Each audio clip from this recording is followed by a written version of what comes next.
This section of the museum includes memory boxes for many of our founders.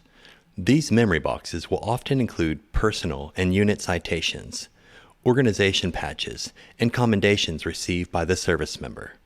Sterling Moeller, one of the museum founders, began his career as an enlisted man and later had the opportunity to participate in pilot training and transitioned to become an officer.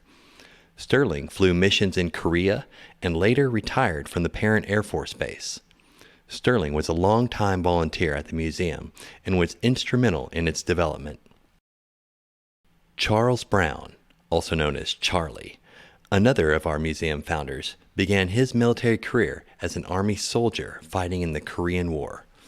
Charlie later transitioned to the U.S. Air Force, where he ultimately retired after 21 years.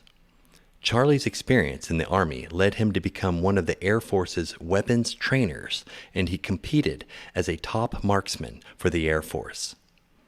The USS St. Lo was the first warship to be sunk in combat as a result of a kamikaze attack. The sailors of this ship believed the ship was doomed because its name had been changed after it was christened. James Ferris, also known as Jim, another founding member of the Perrin Museum, was a Marine Seabee. During World War II, Jim's unit responsibilities included developing roads and runways on Pacific Islands captured from the Japanese. The map shown depicts locations where Jim Ferris and his Seabee buddies built roads and runways to support the U.S. forces in the Pacific during World War II.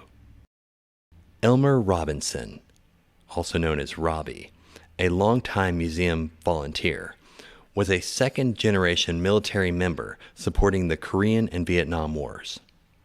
Robbie's father, Elmer Sr., was a World War I infantryman serving in France and a first-generation U.S. Army soldier.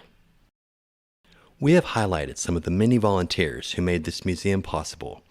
You will find other memory boxes in this section of the museum for other Texoma area veterans. The unit patches represented on a larger scale along the top of the wall show many of the divisions that served at Perrin Field and Perrin Air Force Base during its active years.